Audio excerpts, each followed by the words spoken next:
welcome back to Afternoon Express right here on S3. Now we are with award-winning cookbook author Sarah Graham as she cooks another delicious meal from her latest cookbook, Good and Simple. Now this butternut and leek pie is so comforting and perfect for this Mother's Day, and that's exactly what we're about to make. Yep, I am so excited to share this with you because nothing says virtual hug like a homemade pie, actually. And this is a veggie-based pie, so it celebrates plants, but also there's a flexitarian footnote in the recipe in the book. If you want to add in something like shredded roast chicken, you can easily do that.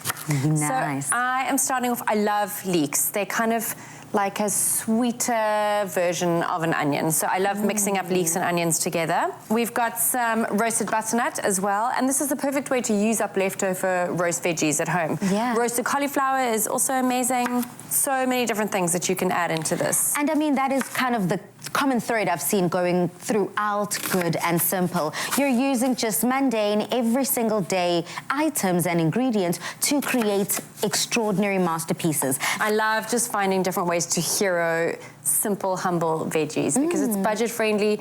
It's better for us in so many ways. Yeah. It's better for the planet on a lot of levels. In front of me, we have a beautifully crafted basket kind of woven pie at home. And is this the look that we're going for? So we are going to give that a bash. You're going to give that a bash.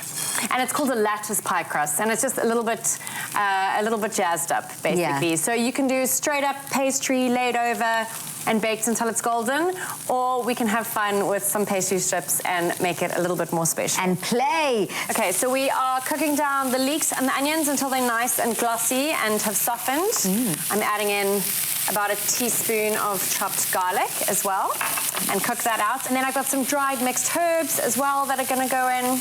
Lovely. And some butter just for extra creaminess. And then we've got a bit of cream, a little bit of Dijon mustard. It just adds a nice tang, nice little kick. Some stock, and then I've got some pre-roasted butternut, which we already discussed. And in that goes, and then into the pie dish, pastry on top, done. Good to go. So when it comes with the broth, what broth did you decide to go for the stock? This is a veggie stock, but you could add in a chicken stock for slightly meatier flavor if you wanted to. And like I said, you could add in some shredded roast chicken, leftover roast chicken if you would like. I like adding in sweet corn because it gives a nice pop of sweetness. That's that flexitarian option. Exactly. Lovely. But you have heroed throughout the book, you know, whole foods, good, rich foods. Is that the kind of conversation you're trying to reintroduce into the household? 100%. I think because I have 3 daughters, I want them to focus on wellness and putting goodness into their bodies. I don't like talking about weight and weight loss and all those kinds of things, and they're still young, so it's irrelevant anyway. Yeah. But I just want to set them up for that mindset of putting goodness into their bodies. So I'm going to turn the heat down a little bit. Yep. Just don't want anything burning, just cooking gently. Some Dijon mustard. And some salt and pepper. Of course, for taste. And then I've actually got a dash of balsamic vinegar, which is not essential, but I like how it just cuts through I'm already going to step back. You know, as soon as balsamic vinegar comes into the loft, onto a hot pan, expect to be coughing, expect to be choking, but also expect the richness of flavor to be incorporated in the dish. Yeah, it does add a really nice extra element.